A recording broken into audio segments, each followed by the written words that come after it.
Puji syukur. Terima kasih Kur yang telah membawa pujian yang indah. Kita buang nafsu kita dan ganti dengan darahnya. Terus curahlah kasih besar Allah di atas kayu salib, dan darah Yesuslah yang menyelamatkan, membersihkan kita dan menyelamatkan kita. Amin.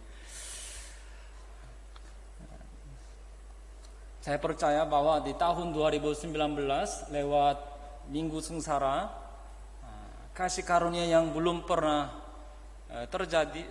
tercurahkan dan sebelumnya dan setelahnya pun belum pernah terjadi, itu akan tercurahkan pada kita semua. Kita semua yang merindukan kasih karunia. Hari ini adalah hari kuasa atau hari wibawa. Dan pencatatan tentang hari ini ada di Matius dan Markus. Dua kitab, Matius dan Markus.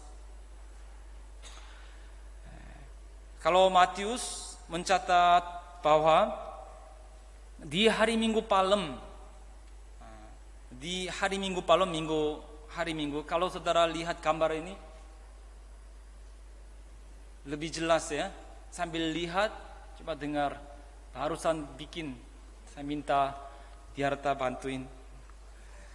Kalau Matius mencatat bahwa di hari Minggu Palem, hari Minggu, setelah Yesus masuk ke kota Yerusalem, Yesus langsung ke bayi suci. Lalu setelah membersihkan bayi suci, Yesus pergi kemana? Ke Betani dan menginap di situ.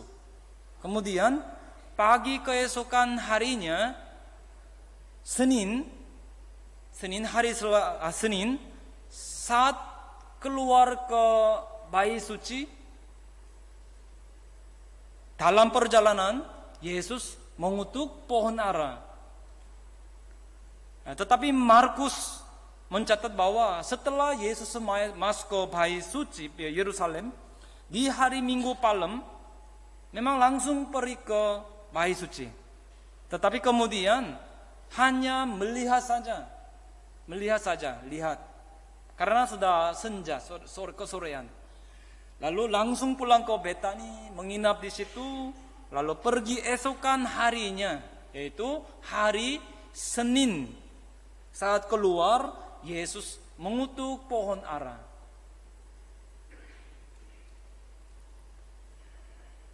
Kalau mengutuk pohon ara, dua-duanya sama, Matius, Markus. Nah, kemudian dicatat bahwa di Markus, Yesus membersihkan bayi suci. Nah, selain itu, di kitab Matius dicatat bahwa pohonnya langsung kering di saat itu juga. Tetapi di kitab Markus dicatat bahwa pohonnya terlihat kering di keesokan harinya, ditemukan keesokan harinya pada Selasa pagi. Nah, perbedaan ini adalah karena Matius mencatat dengan berderet dua peristiwa, sedangkan Markus mencatat peristiwanya sesuai dengan urutan waktu.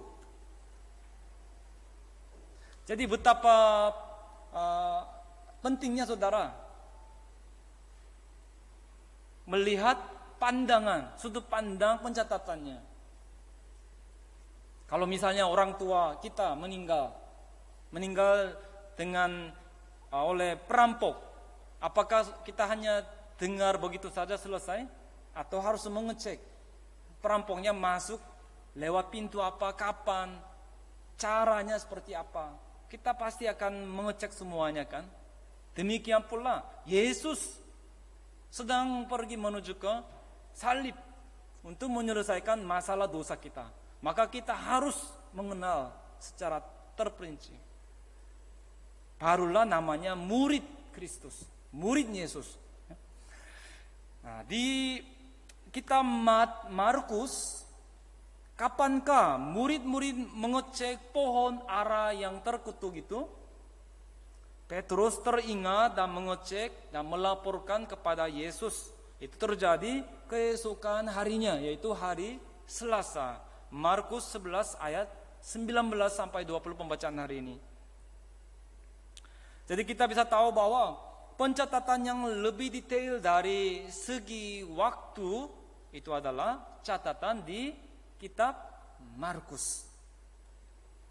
Nah, hari ini adalah hari kedua minggu sengsara, yaitu hari Senin, hari Wibawa. Hari kedua, hari Senin, hari Wibawa atau hari kuasa. Nah, ini menunjuk pada kuasa siapa? Itu adalah kuasa Yesus. Hari ini Yesus menunjukkan kuasanya. Yesus menunjukkan kuasanya. Pertama, ketika mengutuk pohon aranya kering sampai ke akarnya. Markus 11 ayat 20. Pohon ara tadi sudah kering sampai ke akarnya.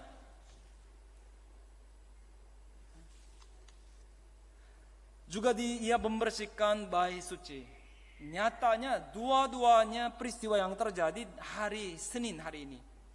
Dengan sepatah kata firman, Yesus menampakkan kuasanya sebagai anak Allah. Nah, kalau begitu, mengapa Yesus mengutuk pohon ara? Di zaman Yesus, pohon ara itu menimbulkan negara apa? Itu ada di Yeremia 24 ayat 1 sampai 6. Yeremia 24 ayat 1 sampai 6. Pohon ara menimbulkan negara atau bangsa Yehuda. Tetapi kalau dilihat secara rohani, pohon ara menunjuk pada agama Yahudi. Apakah ada buah iman yang berkenan pada Tuhan ketika Tuhan melihatnya? Jika tidak ada buah iman, Allah akan cabut akarnya, yaitu sampai hak hidupnya.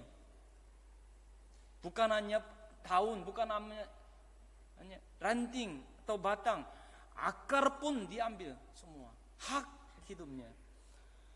Akhirnya dengan mengutuk pohon ara, Yesus memperingatkan tentang kehancuran bangsa Israel.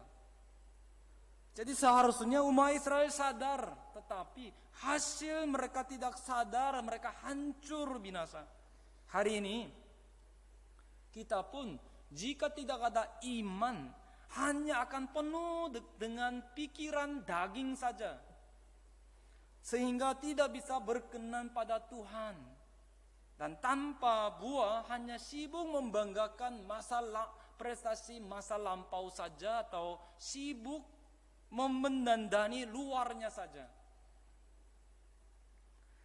Sebagai referensi, saudara catat Ibrani 11 ayat 6, Roma pasal 8 ayat 5, seterusnya Yohanes 14 ayat 27. Nah, pohon ara di pembacaan hari ini menimbulkan gereja dari negara Yahudi. Hari ini ketika Tuhan melihat jika tidak ada iman di gereja Bukit Sion, maka akan jadi bagaimana? Jadi saudara, kerajaan surga adalah dunia yang kita datangi dengan iman. Kerajaan surga akan hadir dengan iman. Maka dikatakan bertobatlah sebab kerajaan surga sudah dekat. Matius pasal 3 ayat 2, Markus 1 ayat 15, Lukas 10 ayat 9. Engkau tidak jauh dari kerajaan Allah. Markus 12 ayat 34. Sesungguhnya kerajaan Allah sudah datang kepadamu. Matius 12 ayat 28. Sesungguhnya kerajaan Allah ada di antara kamu. Lukas 17 ayat 21. Orang yang percaya pada Yesus yang datang dan telah ada di antara mereka, bagi mereka kerajaan Allah telah datang. Kerajaan Allah telah datang. Dan dikatakan di Lukas 21 ayat 31 bahwa di hari akhir datangnya kerajaan surga pun sama seperti demikian. Lukas 21 ayat 31. Kerajaan Allah sudah dekat. Markus 13 ayat 29 atau Matius 24 ayat 33, waktunya atau anak manusia sudah di ambang pintu ketika gejala terlihat pada kalian, dan gejalanya sedang terlihat di mata kita, saudara. Kalau baca Matius 24, yang Yesus katakan itu.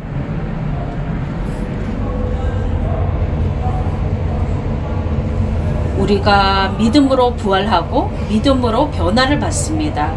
주님의 재림도 믿음으로 되는 거지 믿음이 없는데 오시겠습니까? 믿음으로 부활하고 믿음으로 변화받습니다. 믿음으로만이 산 소망이 있고 하늘나라 기업을 받습니다. 믿음으로 아브라함의 자손이 되었다면 상속받을 자격이 있습니다.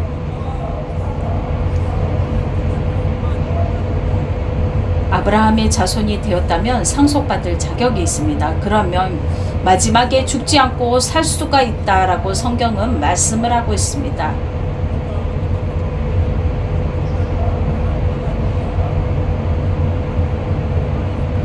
우리가 아브라함의 자손이 된다면요. 혹시 오늘날 우리 가운데 암이 걸려있고 허약하고 기침나고 할 수가 있겠죠. 머리가 아프다, 눈 아프다, 팔다리 아프다 라고 하면서 괴로울 수가 있습니다.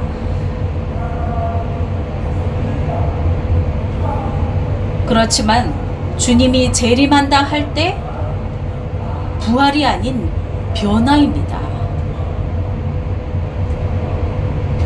주님이 재림한다 라고 할 때 부활이 아닌 변화입니다. 아멘입니다.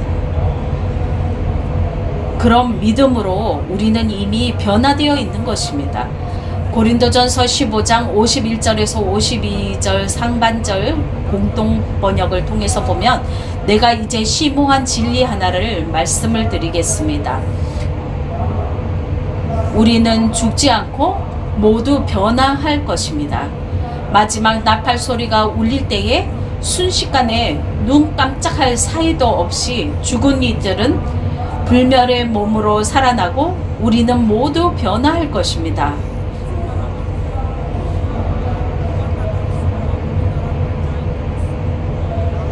참고구절 빌립보서 3장 20절에서 21절 적어주십시오. 첫째 아담은 신령한 자였습니까? 타락 전이든 후든 신령한 자가 아니었죠.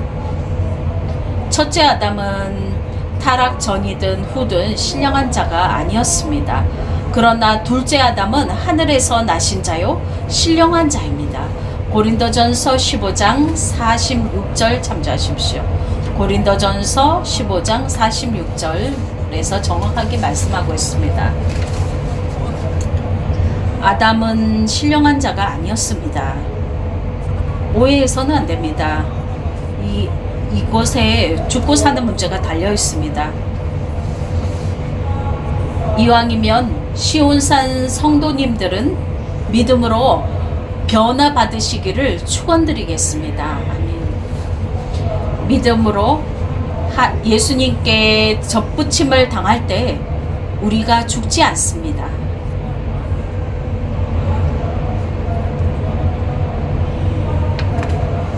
믿음이 어디서 납니까? 그리스도의 말씀을 들음으로 나타난다라고 했습니다. 그러면 믿음이 부족하다 싶으면 성경책 읽고 말씀을 들으시기 바랍니다. 그래야지 믿음이 생겨납니다.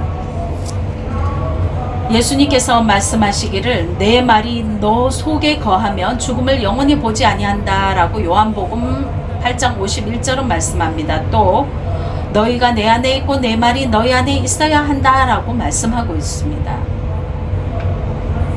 너희가 내 안에 있고 내 말이 너희 안에 있어야 된다 라고도 말씀합니다. 그렇게 하고 구하면 응답을 받는다 라고 요한복음 15장 7절에서 말씀을 하셨습니다. 그러니까 우리가 예수님이 하신 말씀, 증거하신 말씀을 알아야죠. 우리가 예수님이 하신 말씀, 증거하신 말씀을 알아야죠. 예수님이 성전을 청조하셨습니다. 이스라엘 멸망 예언대로 이스라엘 멸망 예언대로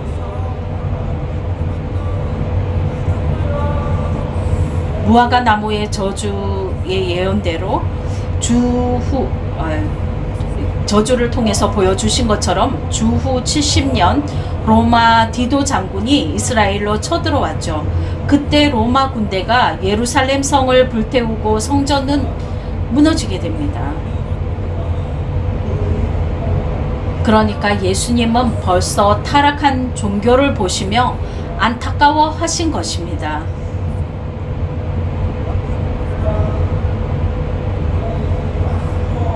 어제 예수님이 나귀를 타고 입성을 하실 때 바리새인들이 얼마나 시기했습니까? 예수님이 나귀 타고 입성하실 때 바리새인들이 얼마나 시기했습니까? 온 무리의 환영을 볼 때 혹시 오실 분인가 생각하고 기도했어야 되죠.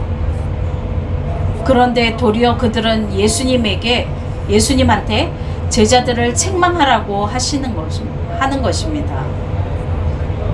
누가복음 19장 39절 무리 중 어떤 바리새인들이 말하되 선생이여 당신의 제자들을 책망하소서.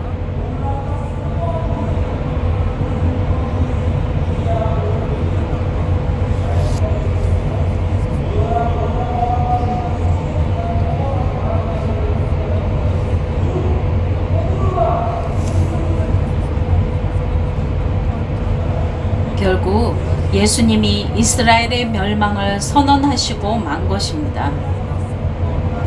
누가복음 19장 42절에서 44절 그리고 마태복음 23장 참조하십시오. 오늘날 교회가 있다면 그 안에 웅장한 성가대, 수많은 교역자, 장로님들, 권사, 집사 다 좋죠. 그러나 만일 믿음이 없다고 해보세요. 믿음이 없으면 무화과 나무처럼 됩니다. 교회를 내던질 때 교회 안에 있는 우리도 내던져진다라고 말씀합니다. 솔로몬 왕이 성전을 짓고 나자 하나님의 음성이 직접 내려왔습니다. 열왕기상 9장 7절 보면 내가 이스라엘을 나의 준 땅에서 끊어버릴 것이요 내 이름을 위하여 내가 거룩하게 구별한 이 전이라도 내 앞에서 던져버리리니 이스라엘은 모든 민족 가운데 속담거리와 이야기거리가 될 것이며 라고 말씀합니다.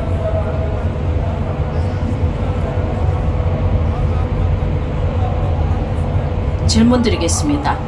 왜 사람을 치지 않고 무화과 나무를 치셨을까요? 그만큼 하나님이 사람을 아끼시기 때문인 것입니다. 예를 들어서 벼락을 맞아 죽어 마땅한 나이지만 하나님이 내가 하나님을 믿어 깨닫기를 바라시는 것입니다. 나를 아껴서 회개시키시고 구원시키시기 위해서 대신 무엇을 치는 것입니까? 대신에 내 집 앞에 있는 나무를 친다라고 하는 것을 깨달아야 합니다. 우리가 이 사실을 깨달아야 되겠습니다. 질문 드리겠는데요. 왜 예수님이 성전에 오셔서 다 때려 부십니까? 왜 예수님이 성전에 오셔서 다 때려 부십니까? 원래 소나 양이나 비둘기는 흠이 없어야 됩니다. 제물로 드리는 소나 양이나 비둘기는 흠이 없어야 됩니다. 그러니까 시장에서 아무거나 막 사면 안 되는 겁니다. 제물로 드릴 짐승을 집에서 성별시켜서 구별시켜서 길러야 됩니다. 자기 집에서 길러야 되는 거예요. 그러나 당시 목사들, 제사장들이 돈에 눈이 어두워 있었죠. 짐승들 지나갈 때마다 10마리에 1마리 10의 1조를 바칩니다. 그러니 이스라엘 백성이 얼마나 많습니까? 소나 양이 얼마나 많았겠습니까? 11조 뗀 것을 뒤로 다시 팔아먹었던 것입니다.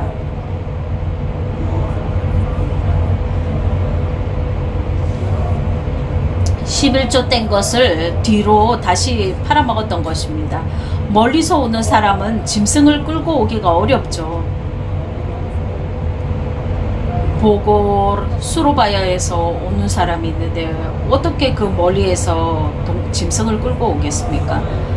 그래서 하나님이 두 번째 명령으로 시장에서 사서 바치라고 하신 것입니다.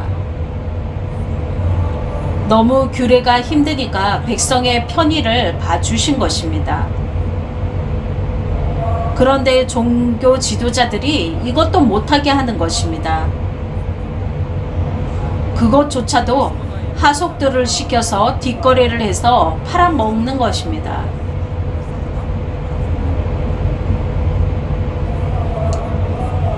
성전 밖 이방인들의 뜰은 죄인들을 위해서 있는 곳입니다. 성전 밖 이방인의 뜰은 죄인들을 위해서 있는 곳입니다. 그런데 그것까지도 다 차지하고 뒷거래가 이루어집니다. 그러면 장소를 내줄 때 그냥 줬겠습니까? 장소를 내줄 때 그냥 줬겠습니까? 얼마를 또 줘야 되죠?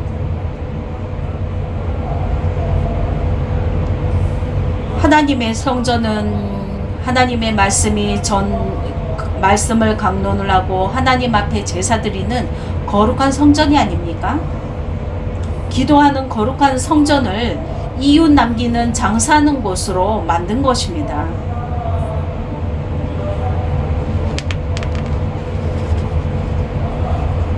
그래서 그것을 아시는 예수님이 발길로 차고 상을 뒤엎고 내쫓았던 것입니다.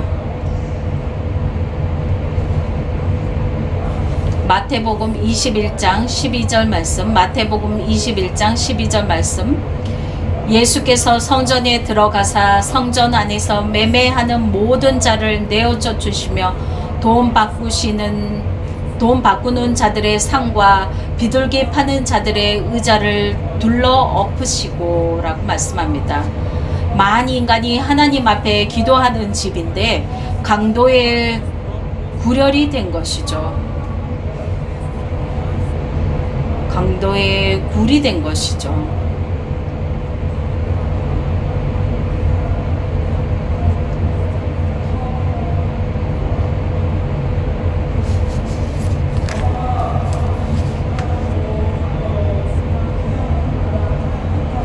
강도가 양심이 있습니까?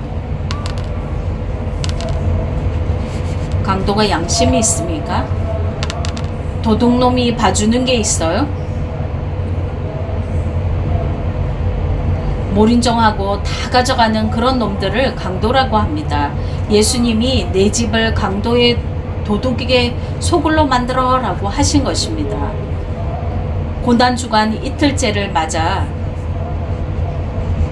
권위의 날을 맞아서 예수님의 마음이 어떠했는지 2000년 전에 예수님의 마음이 어떠했는지 알아야 합니다. 예수님이 성전에 들어가십니다. 성전에 들어가셔서는 불의와 죄악을 책망하십니다. 오늘도 신앙이 없으면 하나님이 교회를 집어 던지십니다. 고린도전서 6장 19절을 볼 때 우리가 하나님의 성전, 하나님의 집입니다. 우리가 하나님의 성전, 하나님의 집입니다. 너희 몸은 우리가 하나님께로부터 받은 바 너희 가운데 계신 성령의 전인 줄 알지 못하느냐? 너희는 너희의 것이 아니라 라고 말씀합니다. 그렇다면 우리 마음에 시기 질투, 남이 망하길 바라는 마음이 없습니까? 우리 마음에 시기 질투, 남이 망하기를 바라는 마음이 없습니까? 우리 마음에 남이 은근히 못되길 바라는 그러한 마음들 말이죠. 물론 목사님은 남편 미워하고 아내 자식 안 돌보는 것도 강도의 소굴이라고 하십니다.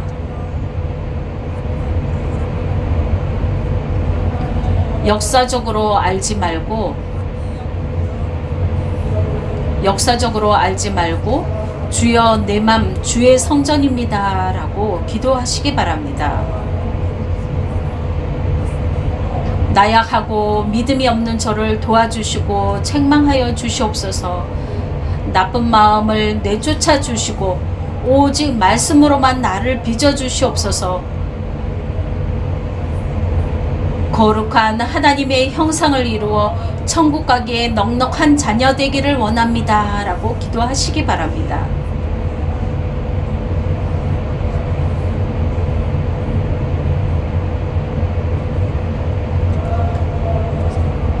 베다니의 나사로의 집도 가난하기 때문에 예수님이 대접을 받지 못했습니다. 그리고 이른 아침에 나왔기 때문에 예수님이 너무 시정하신 거예요. 그래서 혹시나 무화과 나무에 열매가 있을까 바라봤는데 없었죠. 성전에 말씀이 있어야 하는데 마음에 간절히 사모함도 없는 것입니다. 그러니 믿지도 못하고 기도하지도 않는다면 어떻게 되겠습니까? 예수님을 보세요. 자신이 하나님의 아들인데 심한 통곡과 간구를 올렸죠. 고난과 순종을 배우고 하나님의 아들로 인정받았던 것입니다. 히브리서 5장 7절 참조하십시오. 오늘 우리 각자가 열매 있는 신령한 무화과 나무가 되기를 축원합니다. 끝날 저와 여러분이 각자가 신령한 무화과 나무입니다. 만일 시온산 교회에 열매가 없다면 그 이유는 다른 게 아닐 것입니다. 만일 시온산 교회에 열매가 없다면 그 이유는 다른 게 아닐 것입니다. 그것은 주인 되신 아버지께서 이미 다 드셨기 때문인 것이죠. 보기에는 열매가 없는 것 같아 보이죠? 뭐 열매가 없는 것처럼 보이네? 사람들은 모르기 때문에 그렇게 얘기를 하죠. 그런데 사실은 이미 다 드셨기 때문입니다. 그래서 은혜 가운데 이미 다 드셨습니다. 끝날에 하나님 나라의 열매 맺는 성도님들이 다 되시기를 축원드리겠습니다. 마태복음 21장 17절 그리고 누가복음 19장 45절에서 48절을 볼 때 예수님이 성전에 들어가십니다. 그리고 사고 팔고 돈 놓고 장사하는 것 다 뒤엎으셨습니다. 그래서 돈이 여기저기 굴러가고 쫓아낼 때 놀래서 나가죠. 오늘 권위의 날에 주께서 우리 마음에 찾아오십니다. 말씀으로 찾아오십니다. 말씀의 채찍으로 권위 있는 말씀으로 책망을 하십니다. 그리고 내쫓으십니다. 그러면 성전에는 이제 말씀과 찬송과 기도와 화목만 충만하게 됩니다. 무성한 잎사귀처럼 당시 이스라엘엔 종교의식만 번성했습니다. 당시 이스라엘에는 종교의식만 번성했습니다. 우리도 믿음으로 하지 않으면 열매 없는 무화과 나무입니다. 우리도 믿음으로 하지 않으면 열매 없는 무화과 나무입니다. 이스라엘 나라는 믿음의 열매가 없기에 저주받았습니다. 이스라엘 나라는 믿음의 열매가 없기에 저주받았습니다. 오늘 우리 마음 깨끗이 고치고 사랑과 의와 화목이 충만하기를 바랍니다. 예수님이 성전에 들어가서 뒤엎으신 것이 공생애 동안 2번입니다. 공생애 동안 2번인데 첫 번째는 요한복음 2장에서 한 번 호통치고 대청소를 하십니다. 두 번째는 마태복음 21장에 오늘 고난주간에 성전에 들어갔을 때입니다. 입만 무성하고 열매 없이 외식적인 각자 나는 아닌지 한번 돌아보시기 바랍니다. 믿지 못하고 말씀 받지 않고 기도, 찬송, 헌신, 봉사 있습니까? 주께서 오늘 두 번째 날 우리 마음 성전에 오셔야 되겠습니다. 주께서 친히 깨끗하게 청소시켜 주시기를 간절히 바랍니다. 열매에 대해서 구절을 적어 두시기 바랍니다. 영적인 열매, 마음의 열매, 영적인 열매가 있고 마음의 열매가 있습니다.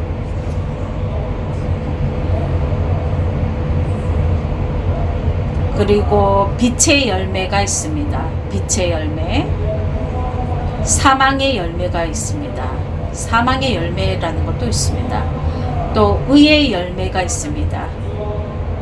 손의 열매라는 것이 있고 영생의 열매가 있고 의의 열매가 있고 의인의 열매가 있고 입술의 열매가 있습니다.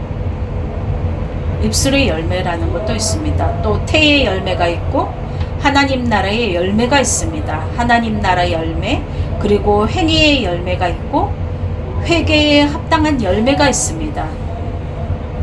하나님 나라의 열매, 행위의 열매, 회개에 합당한 열매들이 있습니다. 예수님 당시 헤롯 왕이 에돔 족속의 핏줄입니다. 헤롯 왕이 에돔 족속의 핏줄이죠. 그가 이스라엘 백성의 환심을 사려고 성전을 짓기 시작을 합니다. 46년을 지어도 완전히 짓지 못하고 있었습니다. 46년 동안을 지어도 완전히 짓지 못하고 있었습니다. 예수님이 그 성전을 보실 때 있으나 마나한 것입니다. 그래서 헐어버리면 내가 3일 안으로 짓겠다라고 했던 것입니다. 며칠 안에요? 3일 안에 짓겠다라고 했던 것입니다. 그 말을 들을 때 사람들이 생각하기를, 아니 46년 동안 완성을 못한 것을 헐면은 3일 만에 짓겠다고? 그러나 예수님이 부활하신 후에 제자들이 성령을 받고 나서야 이 말씀을 깨달았죠. 오늘 우리 각자가 신령한 교회로서 교회가 교회다워야 합니다. 교회가 교회다워야 합니다. 요한복음 2장 13절에서 22절 말씀, 요한복음 2장 13절에서 22절 말씀. 교회다운지 한번 생각해 보시기 바랍니다. 시편 69편 9절에서 10절을 보면 울면서 금식을 할 때 축복이 아닌 도리어 욕이 됐다라고 하는 겁니다. 왜 그렇게 됩니까? 교회에 나와도 말씀을 사모하지도 배우지도 않는 것입니다. 요한복음 2장 17절 참조하십시오. 왜 그렇게 됩니까? 교회에 나와도 말씀을 사모하지도 배우지도 않는 것입니다. 원로 목사님께서 늘 하시는 말씀 가운데 하나가 이것입니다. 교회에 나와도 성경 공부하지 않으면 절대 못 따라옵니다 라고 하셨습니다. 끝까지 절대 못 따라온다 라고 말씀하셨습니다. 그래서 예수님이 내가 올 때까지 가르치고 공부하는 거 잊지 말라 라고 말씀하셨습니다. 디모데전서 4장 13절, 디모데전서 4장 13절, 내가 이를 때까지 읽는 것과 권하는 것과 가르치는 것에 창념하라 라고 말씀합니다. 내가 이를 때까지 읽는 것과 권하는 것과 가르치는 것에 창념하라 라고 말씀합니다. 사랑하는 성도 여러분, 성경만이 영생이고 말씀만이 내 영혼을 소생시켜 줍니다. 나를 책임져 주시는 말씀을 떠나서는 안 됩니다. 나를 책임져 주시는 말씀을 떠나서는 안 됩니다. 예수님이 내 살과 피를 먹어야 산다라고 할 때 70문도가 시험이 들었죠? 70문도가 시험이 들었습니다. 70문도가 어두워졌습니다. 예수님의 피와 살이 뽑아봐야 작은 병으로 2병 정도 될 것입니다. 또한 예수님의 살을 먹는다고 해봐야 100사람도 못 먹을 것 아닙니까? 사람들이 그렇게 생각을 했어요. 예수님의 그 말 한마디에 야, 완전히 돌았네 이러고는 다 떠났습니다.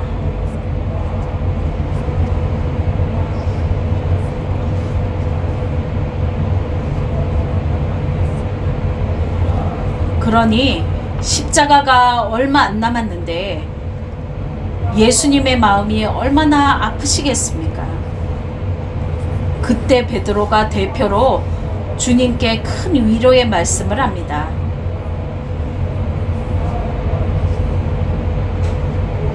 주여, 주님께 영생의 말씀이 있사오매 우리가 어디로 가오리까? 오늘 베드로 같은 고백을 하며 이번 주간 고난주간 끝까지 말씀과 함께 하기를 바랍니다. 결론입니다.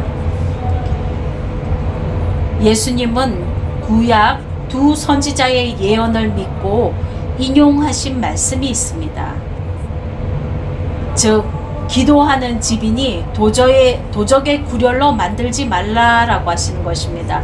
이사야 56장 7절 그리고 예레미야 7장 11절과 22절입니다. 이사야 선지자는 성전의 영광이 회복되기를 바랬던 것입니다. 이사야 선지자는 성전의 영광이 회복되기를 바랬던 것입니다. 교회는 온 세상이 예배를 신령과 진정으로 드려야만 한다. 교회는 말씀, 기도, 찬송이 있어야지 강도의 굴이 되면 안 된다라는 것입니다. 또 사모하는 은혜와 헌신 봉사와 교회 사랑하는 뜨거운 마음이 있어야 한다라는 것입니다. 참고구절 골로새서 1장 18절, 골로새서 1장 18절, 에베소서 1장 23절입니다. 오늘 권위의 날을 맞아 이렇게 기도하시기 바랍니다. 주여, 내 힘으로 약하오니 성령님이 함께해 주시옵소서. 내 마음에 성전에 오셔서 강도의 구렬이 안 되게 하여 주시옵소서.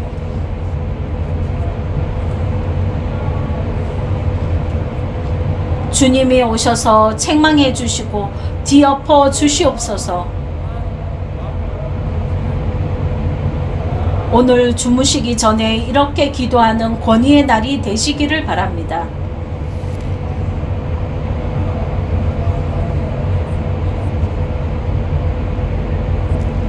함께 기도하시겠습니다.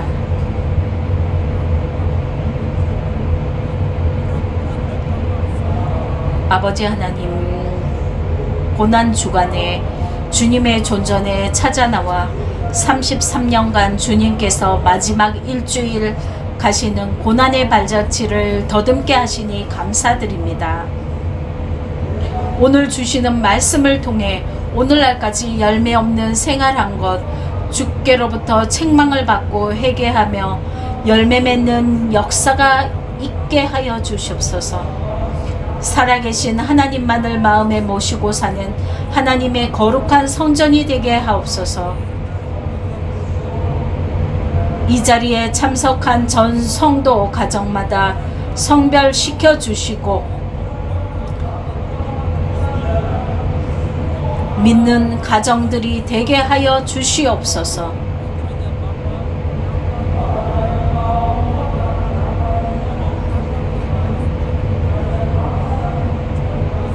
영생을 주시는 말씀이 주께 있다라고 고백한 베드로의 고백처럼 우리도 그러한 믿음으로 교회에 나오기를 원합니다.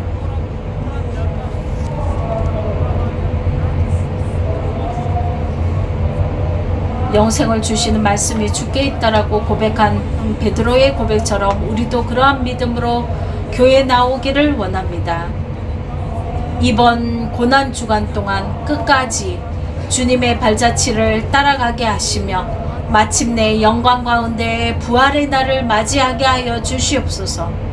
예수님의 이름 높이 받들어 감사 기도 올리옵나이다. 아멘.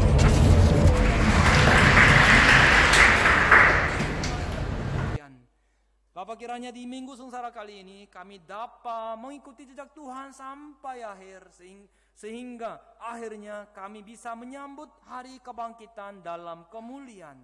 Dengan meninggikan nama Yesus Kristus, kami bersyukur dan berdoa.